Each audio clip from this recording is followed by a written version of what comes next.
ಈ ಬಗ್ಗೆ ಮಾತನಾಡೋದಕ್ಕೆ ನಮ್ಮ ಜೊತೆಗೆ ಅತಿಥಿಗಳಿದ್ದಾರೆ. ಪ್ರಮುಖವಾಗಿ ನಿರಂತರವಾಗಿ ಈ ನೊಂದ ಹೆಣ್ಣು ಮಕ್ಕಳ ಪರವಾಗಿ ನಿಂತು ಹೋರಾಟ ಮಾಡ್ತಾ ಇರುವಂತಹ ಮಹಿಳಾ ಹೋರಾಟಗಾರ್ತಿ ಪ್ರತಿಭಾ ಕುಳಾಯಿ ಅವರು ನಮ್ಮ ಜೊತೆಗಿದ್ದಾರೆ. ಮೇಡಮ್ ನಮಸ್ತೆ, ಕಾರ್ಯಕ್ರಮಕ್ಕೆ ಆತ್ಮೀಯ ಸ್ವಾಗತ. ಮೋಸ್ಟ್ಲಿ ನಿಮ್ಮಂಥವ್ರು ಇರೋದ್ರಿಂದಲೇ ನ್ಯಾಯ ಅನ್ನೋದು ಉಳಿದಿದೆ ಅಂತ ನಾನು ಭಾವಿಸ್ತಾ ಇದ್ದೀನಿ.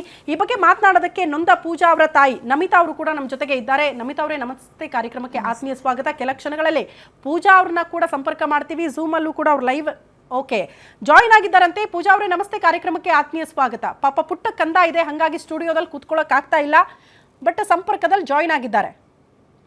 ಪೂಜಾ ಅವರೇ ನಮಸ್ತೆ. ಮೊದಲನೇದಾಗಿ ಕಾರ್ಯಕ್ರಮ ಪ್ರಾರಂಭ ಆಗೋಕ್ಕೂ ಮುನ್ನ ಏನ್ ಹೇಳಕ್ ಇಷ್ಟಪಡ್ತೀರಿ, ಎಷ್ಟರ ಮಟ್ಟಿಗೆ ನೊಂದಿದ್ದೀರಿ ಅಂತ? ಅದೇ ಅಷ್ಟು ಮದ್ವೆ ಆಗ್ತಾನೆ ಅಂತ ಹೇಳಿ ಈಗ ಮದ್ವೆ ಆಗುದಿಲ್ಲ ಅಂತ ಹೇಳ್ತಿದ್ದಾನೆ. ಮಗು ಸಹ ಉಂಟು, ಈಗ ಮದ್ವೆ ಆಗುದಿಲ್ಲ ಅಂತ ಹೇಳುದು ನಾವು. ಮಗು ಆರಾಮಾಗಿದೆಯಾ? ನೀವು ಆರಾಮಾಗಿದ್ದೀರಾ? ಚೆನ್ನಾಗಿದ್ದೀರಾ? ಇಬ್ಬರು ಚೆನ್ನಾಗಿದೆ. ಓಕೆ, ಬರ್ತೀನಿ. ಹಾಗೆ ಸಂಪರ್ಕದಲ್ಲಿರಿ ಪೂಜಾ, ಮಾತನಾಡಿಸ್ತೀನಿ ನಾನು ನಿಮ್ಮನ್ನ. ಪ್ರತಿಭಾ ಕುಳಾಯಿ ಅವ್ರನ್ನ ಮೊದಲು ಮಾತಾಡಿಸ್ಬಿಡ್ತೀನಿ.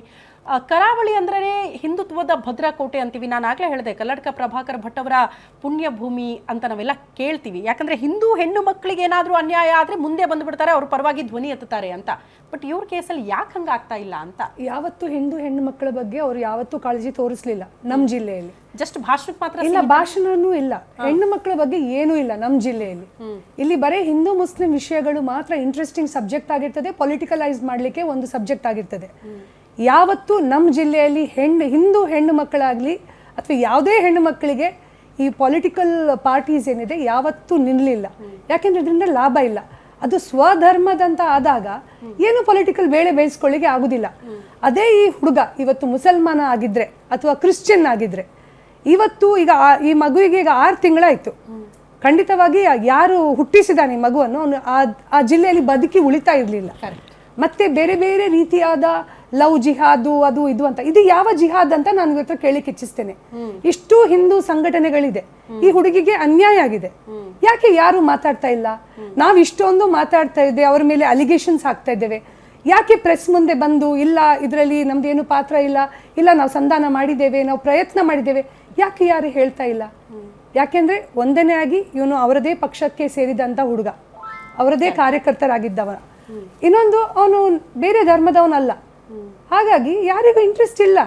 ಯಾರು ಬಡವರ ಮಕ್ಕಳು ಏನಾದ್ರೆ ಯಾರಿಗೇನಿದೆ?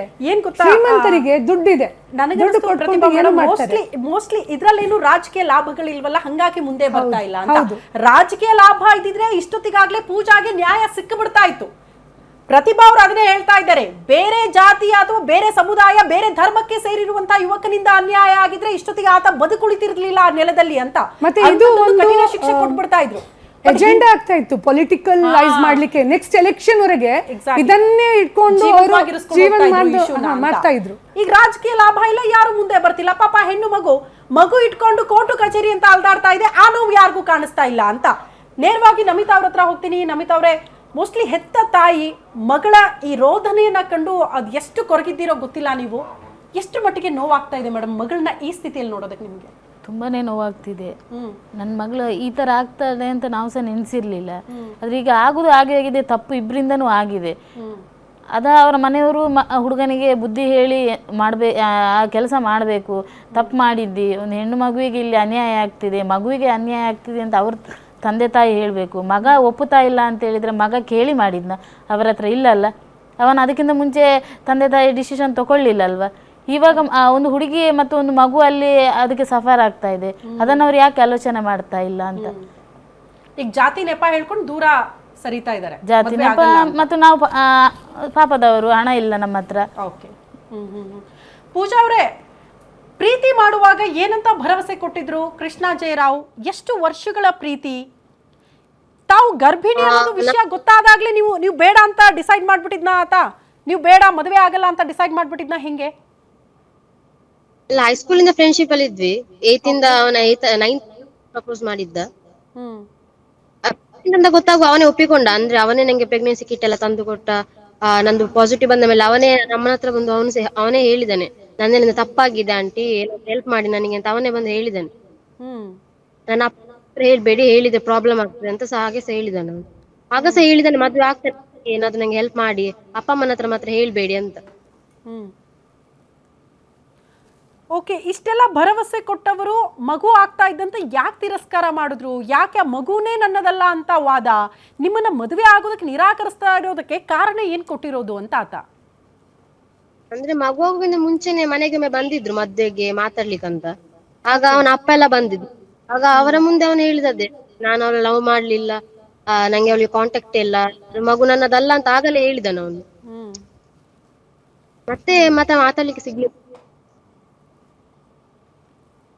ಏನ್ ಹೇಳಿದ್ರಿ ಪೂಜಾ ಅವ್ರೆ? ಹಂಗೆ ಹೇಳಿದಾಗ ನಿಮ್ಮ ಮನಸ್ಸು ಹೆಂಗೆ ನೋವನ್ನು ಅನುಭವಿಸ್ತು ಅಂತ? ಅಂದ್ರೆ ಮಗುನೇ ನನ್ನದಲ್ಲ ಅಂತ ಹೇಳ್ಬಿಟ್ಟಾಗ ಅದು ಅತ್ಯಂತ ದೊಡ್ಡ ಶಾಕ್ ಅದು. ಯಾಕಂದ್ರೆ ಪಾಪ ಪ್ರೀತಿ ಮಾಡಿರ್ತೀರಿ, ಯಾವುದೋ ನಂಬಿಕೆ ಮೇಲೆ ಮೂವ್ ಆಗಿದ್ರಿ, ಗರ್ಭಿಣಿ ಆಗಿದ್ರಿ, ಅಲ್ಲಿ ತನಕ ಮದುವೆ ಆಗ್ತೀನಿ ಅಂದ ಬಳಿಕ ಆ ನಂತರ ಮಗುನೇ ನನ್ನದಲ್ಲ ಅಂದಾಗ ಅದೆಂತ ಶಾಕ್ ಅಂತ. ಹೌದು, ನಂಗೆ ಎಂತ ಮಾತಾಡ್ಬೇಕಂತಲೇ ಆಗ್ಲಿ. ನಾನು ಹೇಳಿದೆ ಅಲ್ಲ, ನಾವು ಮೆಸೇಜ್ ಮಾಡಿದುಂಟು, ಎಲ್ಲ ಉಂಟು. ಅವನಿಲ್ಲ, ನಾನು ಮಾಡ್ಲೇ ಇಲ್ಲ, ಬೇಕಾ ನನ್ನ ಮೊಬೈಲ್ ಕೊಡ್ತಾನೆ ಚೆಕ್ ಮಾಡಿ, ನಾವು ಅದು ಮಾಡ್ಲೇ ಇಲ್ಲ ಅಂತ ಹೇಳಿದ್ದು. ನಂಗೆ ಆಗ ಎಂತ ಹೇಳ್ಬೇಕಂತಲೇ ಆಗ್ಲಿಲ್ಲ. ಆದ್ಮೇಲೆ ಅವನು ಇಲ್ಲ, ಕಾಂಟ್ಯಾಕ್ಟೇ ಇಲ್ಲ ಅಂತ ಹೇಗೆ ಹೇಳಿದ ಅಂತ ಧೈರ್ಯದಲ್ಲಿ. ಹ್ಮ್. ಹೆಂಗೆ ಪೂಜಾ ಅವ್ರೆ, ಹೆಂಗೆ ನ್ಯಾಯ ಅಲ್ಲ ನ್ಯಾಯ ಕೇಳೋ ಪ್ರಯತ್ನ ಹೆಂಗ್ ಶುರುವಾಯ್ತು? ಹೆಂಗೆ ಈ ಹೋರಾಟದ ಹಾದಿ ತುಳಿದ್ರಿ? ಮೊದಲು ಕನ್ವಿನ್ಸ್ ಮಾಡಕ್ ಟ್ರೈ ಮಾಡಿದ್ರಾ? ಕನ್ವಿನ್ಸ್ ಆಗ್ಲಿಲ್ವಾ ಆತ? ಅವ್ರು ಆಗ್ತಾರಂತ ಹೇಳಿದ್ರು ಫಸ್ಟಿಗೆ. ಮತ್ತೆ ಮನೆಗೆ ಹೋಗಿ ವಾಪಸ್ ಇಲ್ಲ, ಮಗುನ್ ತೆಗಿಸುವ, ಇಲ್ಲಿ ಒಂದು ಉಂಟು ಬನ್ನಿ ಅಂತ ಹೇಳಿದ್ರು. ಆಗ ಮತ್ತೆ ಅಮ್ಮ ಇಲ್ಲ ಆಗುದಿಲ್ಲ ಹೇಳುವಾಗ, ಇಲ್ಲ ಒಮ್ಮೆ ಟ್ರೈ ಮಾಡಿ ಅಂತ ಅವನಪ್ಪ ಹೇಳಿದ್ರು ನಮ್ಮನಿಗೆ ಫೋನ್ ಮಾಡಿ. ಆಗ ನಮ್ಮ ಒಪ್ಲಿಲ್ಲ, ಇಲ್ಲ ತೆಗಿಸ್ಲಿಕ್ಕೆ ಆಗುದೇ ಇಲ್ಲ ಅಂತ ಹೇಳಿ. ಆಗ ನಾವು ಸ್ಟೇಷನ್ಗೆ ಕಂಪ್ಲೇಂಟ್ ಕೊಡ್ಲಿಕ್ಕೆ ಹೋದದ್ದು. ಕಂಪ್ಲೇಂಟ್ ಕೊಡ್ಲಿಕ್ಕೆ ಅಲ್ಲಿ ಅವ್ರ ಅಪ್ಪ ಬಂದು ನಮ್ಗೆ ಬರ್ದು ಕೊಟ್ರು, ಇಲ್ಲ ನಾವು ಅವನಿಗೆ 21 ವರ್ಷ ಆಗ್ಲಿಲ್ಲ, ನಾವು ದೇವಸ್ಥಾನದಲ್ಲೆಲ್ಲ ಮದುವೆ ಆಗ್ಲಿಕ್ಕೆ ಆಗುದಿಲ್ಲ, ಅವಳು ಪ್ರೆಗ್ನೆಂಟ್, ಹಾಗೆ ನಾವು ಮಾಡುದಿದ್ರೆ ಇದು ರಿಜಿಸ್ಟರ್ ಮ್ಯಾರೇಜ್ ಆಗ್ಬೇಕು, ಹಾಗೆ ಅವನಿಗೆ 21 ವರ್ಷ ಆಗ್ಲಿ ಮಾಡಿ ಕೊಡ್ತೇವೆ ಅಂತ ಬರ್ದು ಕೊಟ್ರು. ಆಗ ಅಶೋಕ್ ರೈ ಪುತ್ತೂರಿದ MLA ಅವರು ಸಹ ಹೇಳಿದ್ರು, ಅವ್ರು ಮಾಡಿ ಕೊಡ್ತಾರಂತೆ, ಈಗ ಬರ್ದು ಕೊಡ್ತಾರೆ ನಿಮ್ಗೆ ಅಂತ ಹೇಳಿ, ಅಂದ್ರೆ ಮದ್ವೆ ಆಗ್ತಾರಂತ ಬರ್ದು ಕೊಡ್ತಾರೆ, ಒಪ್ಪಿದ್ದಾರೆ ಮದ್ವೆ ಆಗ್ಲಿಕ್ಕೆ, ಈಗ ನೀವು ಕಂಪ್ಲೇಂಟ್ ಕೊಡ್ಬೇಡಿ ಅಂತ ಹೇಳಿ. ನಾವಾಗಿ ಅವರ ನಂಬಿ ಅವ್ರು ಮದ್ವೆ ಮಾಡಿಸ್ತಾರೆ ಅಂತ ಹೇಳಿ ಕಂಪ್ಲೇಂಟ್ ಕೊಟ್ಟದನ್ನು ಸಹ ನಾವು ಬರ್ಲಿಲ್ಲ, ಅಲ್ಲೇ ಕಂಪ್ಲೇಂಟ್ ಅನ್ನು ಅರ್ದು ಬಿಸಾಕಿದ್ದಾರೆ ಅವರು. ಅದು FIR ಆಗ್ಲಿಲ್ಲ. ಅದರ ನಂತರ 1.5 ತಿಂಗಳು ಹೇಳಿದ್ರು, ಆ ಮದುವೆ ಮಾಡಿಸ್ತೇವೆ ಅಂತ ಹೇಳಿ. ನಾವು ಸಹ ನಂಬಿದ್ವಿ. ಆಗ ಅಂದ್ರೆ ಅವ್ನಿಗೆ 21 ವರ್ಷ ಆಯ್ತು, 21 ವರ್ಷ ಆಗುವ ಹಿಂದಿನ ದಿನ ಮನೆಗೆ ಬಂದಿದ್ರು ಮಾತಾಡ್ಲಿಕ್ಕೆ. ಆಗ ಬರುವಾಗ ಅವರು, ಅದು 7 ವರ್ಷ ಫ್ರೆಂಡ್ಶಿಪ್ ಆಗ್ಲಿಕ್ಕೆ ಚಾನ್ಸ್ ಇಲ್ಲ ಅಂತ ಅವನ ಅಪ್ಪ ಹೇಳಿದ್ರು. ಅದ್ ಹೇಗೆ, ಅವರಿಬ್ಬರು ಬೇರೆ ಬೇರೆ ಕಾಲೇಜಲ್ಲಿ ಇದ್ದದ್ದು, 7 ವರ್ಷ ಫ್ರೆಂಡ್ಶಿಪ್ ಆಗ್ಲಿಕ್ಕೆ ಚಾನ್ಸ್ ಇಲ್ಲ. ಅವನು ಸಹ ಬಂದ ಹಾಗೆ ಹೇಳಿದೆ, ಇಲ್ಲ ನಂಗೆ, ನಾನು ಅವಳ ಹತ್ರ ಮಾತಾಡ್ಲೇ ಇಲ್ಲ, ಅದು ಹೈಸ್ಕೂಲ್ ಅಲ್ಲಿ ಲಾಸ್ಟ್, ನನಗೆ ಕಾಂಟ್ಯಾಕ್ಟ್ ಇಲ್ಲ, ಅವಳು ಯಾರಂತಲೇ ಗೊತ್ತಿಲ್ಲ ನಂಗೆ, ನಾ ಫ್ರೆಂಡ್ಶಿಪ್ ಅಲ್ಲಿ ಇಲ್ಲ, ಇದು ಮಗು ನಂದಲ್ಲ, ನಾನ್ ಮದ್ವೆ ಆಗುದಿಲ್ಲ ಅಂತ ಹೇಳಿ ಹೋದ ಅವನು. ಅದ್ರ ನಂತರ ಮತ್ತೆ ನಾವ್ ಮತ್ತೆ ಹೇಳಿದ್ರು ಜೂನ್ 25ಕ್ಕೆ ರಿಜಿಸ್ಟರ್ ಅಂತ ಹೇಳಿ. ಮತ್ತೆ ನೋಡೋದು ಅವನ ಅಪ್ಪ ನನ್ನ ಅಮ್ಮನ ನಂಬರ್, ನನ್ನ ನಂಬರ್ ಎಲ್ಲ ಬ್ಲಾಕ್ ಮಾಡಿ ಇಟ್ಟಿದ್ರು, ಕಾಲ್ ಮಾಡ್ಲಿಕ್ಕೆ ಆಗ್ತಿಲ್ಲ ಆಯ್ತು ಅವರಿಗೆ. ಇದು ಬಜರಂಗ ದಳದವರು ಮಧ್ಯಸ್ಥಿಕೆ ವಹಿಸಿದ್ರು, ಅಂದ್ರೆ ಅವ್ರು ನಮ್ಮ ಹತ್ರ ಸಹ ಮಾತಾಡ್ತಿದ್ರು, ಅವ್ರ ಹತ್ರ ಸಹ ಮಾತಾಡಿ ಹೇಳ್ತಾ ಇದ್ರು. ಪೂಜಾ ಪೂಜಾ ಈಗ ಒಂದು ಕ್ಲಾರಿಟಿ ಕೊಡಿ. ಈಗ ನೀವು ಪ್ರೆಗ್ನೆಂಟ್ ಅಂತ ಗೊತ್ತಾಯ್ತಲ್ಲ, ಆತನೇ ಸಪೋರ್ಟ್ ಮಾಡ್ದ, ಆತನೇ ಪ್ರೆಗ್ನೆನ್ಸಿ ಕಿಟ್ ತಂದ, ಕನ್ಫರ್ಮೇಶನ್ ಮಾಡ್ಕೊಂಡ, ಖುಷಿ ಆಯ್ತು, ಮದುವೆ ಆಗೋಣ ಅಂತೆಲ್ಲ ಹೇಳಿದ್ರು ಅಂತ, ಆ ತಕ್ಷಣಕ್ಕೆ ಅವ್ರ ಫ್ಯಾಮಿಲಿಯವ್ರಿಗೆ ಈ ವಿಚಾರಗಳನ್ನ ಆತ ತಿಳಿಸಿದ್ನಾ? ಗೊತ್ತಿತ್ತ ನಿಮ್ಮ ಪ್ರೀತಿ ವಿಚಾರ? ಇಲ್ಲ, ಅವರಿಗೆ ಗೊತ್ತಿಲ್ಲ ಆಯ್ತು ಅಂತ ಹೇಳಿದ್ರು, ಅಂದ್ರೆ ಫ್ರೆಂಡ್ಶಿಪ್ ಗೊತ್ತುಂಟಂತ ಹೇಳಿದ್ರು, ಈಗ ಲವ್ ಅಲ್ಲಿ ಇತ್ತಂತ ಅವ್ರಿಗೆ ಗೊತ್ತಿಲ್ಲ ಅಂತ. ಅವನು ಮನೆಗೆ ಹೇಳ್ಬೇಡಿ, ಮನೇಲಿ ಹೇಳಿದ್ರೆ ಪ್ರಾಬ್ಲಮ್ ಆಗ್ಬೋದು ಆಂಟಿ ಅಂತ ಹೇಳಿದ್ರು. ನನ್ನ ಅಮ್ಮನ ಹತ್ರ ಬರ್ಲಿಕ್ಕೆ ಮಾತಾಡ್ಲಿಕ್ಕೆ ಮನೇಲಿ ಹೇಳಿದ್ರು, ಅಪ್ಪ ಬೈತಾರೆ ಹಾಗೆ ಹೀಗೆ ಅಂತೆಲ್ಲ ಹೇಳಿದ್ರು.